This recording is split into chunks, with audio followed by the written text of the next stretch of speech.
La vie a ses cruelles ironies, un jour vous pensez avoir le contrôle, et le lendemain, vous découvrez que même les 4 murs de votre maison ne vous appartiennent plus. C'était comme ça avec Christina. À 40 ans, elle se considérait encore jeune, pleine de possibilités, mais la vérité est que sa vie était devenue une routine solitaire non pas à cause du manque d'opportunités, mais à cause d'un mélange de loyauté, de peur, finalement, d'auto-indulgence. Le deuil de son mari, perdu dans une tragédie qui lui coupait le souffle, était devenu une seconde peau. Combien de nuits a-t-elle pleuré pour s'endormir, suppliant l'univers de passer une minute de plus à ses côtés, pour ensuite avoir honte de ses pensées en serrant dans ses bras sa petite fille, orpheline comme elle? Les parents ont toujours prévenu, cet homme n'est pas pour vous. Concentrez-vous sur vos études, construisez une carrière. Mais Christina, têtue et passionnée, a ignoré tous les conseils. Et même des décennies plus tard, avec la douleur encore fraîche dans sa mémoire, il ne pouvait pas le regretter. Je recommencerai, je changerai seulement la façon dont j'élève ma fille. Sonia était son refuge et sa croix. Christina la portait dans ses bras littéralement et émotionnellement, la protégeant de tout, même du bon sens. Le résultat? Un adolescent de 14 ans qui dictait les règles à la maison, explosait de colère et exigeait l'impossible. Les grands-parents, épuisés d'avoir tenté de corriger ce qu'ils considéraient comme un désastre éducatif, ont tout simplement abandonné. Tania a raison, murmurait-il, mais personne d'autre n'avait la force de faire face à sa belle-fille ou à sa petite-fille. Christina, cependant, a tenu bon. Elle a enduré chaque cri, chaque porte claquée, chaque chantage émotionnel, jusqu'à ce que, comme par miracle, Sonia grandisse. À l'approche de l'obtention de son diplôme, elle est devenue une personne différente, studieuse, responsable, s'excusant même des tortures passées. « Pardonne-moi, maman. J'étais insupportable. » Christina a pleuré de soulagement. Enfin, je pouvais respirer. Mais le calme fut de courte durée. Un coup de fil suffit à faire battre son cœur. « Maman, je vais arriver en vacances avec quelqu'un de spécial. » Quelqu'un de spécial? Au début de la vingtaine, la fille avait déjà un quasi-mari à présenter. Christina s'est préparée au pire, mais rien ne pourrait la préparer à ce qu'elle a vu. Ce prétendant avait au moins 10 ans de plus que Sonia, avec l'air de quelqu'un qui avait déjà trop vu la vie. Les yeux de sa fille brillaient cependant d'admiration. « Il a de l'expérience, maman. Il est stable, il sait ce qu'il veut. » Tu ne comprendrais pas. La phrase faisait mal comme un couteau. Christina se souvient très bien de la façon dont elle s'est battue pour réaliser ses propres rêves contre la volonté de ses parents. Il prit une profonde inspiration, ravala sa fierté et serra sa fille dans ses bras. « Si c'est ce que tu veux, je le soutiens. Je veux juste que tu sois heureux. » Et elle était sincère. Après tout, qui était-elle pour juger les choix des autres? Le mariage était simple mais élégant. Le plan était que le couple reste chez Christina jusqu'à ce qu'il s'installe. Après tout, il y avait de la place, Sonia avait déjà un diplôme et son gendre, selon elle, était financièrement stable. « J'ai même promis de les aider pendant qu'ils ne reprennent pas pied, » pensa Christina, soulagée. Mais la réalité était une gifle. Peu de temps après la lune de miel, le mari modèle a révélé ses vraies couleurs. Disputes constantes, impolitesse, ordre comme si la maison lui appartenait. C'est moi qui commande ici. Je ne vais pas supporter les pitreries des femmes qui me disent quoi faire. S'ils veulent la guerre, ils l'auront.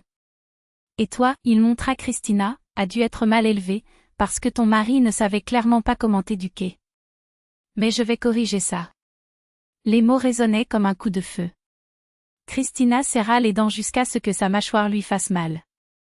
Non, elle ne pouvait pas supporter ça. Pas chez vous. Cette nuit-là, pendant que le gendre prenait une douche, mère et fille se regardèrent dans la cuisine, un lourd silence entre elles. Sonia, les yeux gonflés à force de pleurer, ressemblait à nouveau à une enfant perdue. Christina n'avait pas besoin de dire quoi que ce soit. D'un geste de la main, il appela sa fille dans le salon. En moins de 20 minutes, les sacs de l'intrus étaient emballés et jetés sur le trottoir. Certes, il a appelé son voisin. Si cet homme tente de s'introduire par effraction, appelez la police. Lorsque le gendre est sorti de la salle de bain, il a trouvé la porte fermée et le message était clair, ici, le commandement avait des limites. Et ils viennent d'être dépassés. Christina regarda Sonia, qui tremblait de peur et de soulagement. Plus jamais ça, murmura-t-il en la prenant dans ses bras. La maison leur appartenait à nouveau. Et cette fois, aucun homme ne fixerait les règles. L'homme, toujours avec la serviette de fortune autour de la taille, se dirigea vers le placard d'un pas chancelant, mais s'arrêta brusquement lorsqu'il remarqua l'espace vide où auraient dû se trouver ses affaires. « Où est tout » grogna-t-il, sa voix remplie d'une arrogance qui n'intimidait plus. Christina se contenta de secouer la tête en direction de la porte, cachant un sourire derrière un bâillement forcé. Là, le volume imposant de la valise faisait comprendre, la patience avait des limites. Et c'était la fin de la ligne. Il rit, un son sec et provocateur. « Tu crois qu'ils vont se débarrasser de moi comme ça? Je suis ici de droit. Si je pars, je laisserai tout brûler. » D'un geste brusque, il saisit le poignet de Sonia, qui cria et tenta de se libérer. Christina n'a pas hésité. D'un mouvement précis, il frappa la main de son gendre, libérant sa fille et la poussant derrière lui, tel un bouclier humain. « Ne la touche pas. » La voix était glaciale, mais chaque mot pesait comme une phrase. « Sortez tant que vous le pouvez. » Ou préférez-vous expliquer au commissariat d'où viennent ces bleus sur Sonia? 5 ans au moins pour violence conjugale. Et je peux aussi ajouter le vol, cet écouteur en or qui a disparu de mon tiroir, tu te souviens?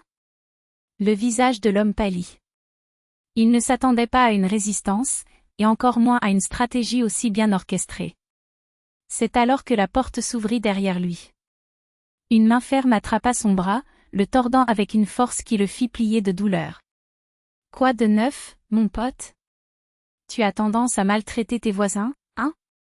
Un homme qui a l'air si bien mais qui se comporte comme un lâche. » La voisine, celle que Christina avait appelée quelques minutes auparavant, n'avait plus besoin de mots.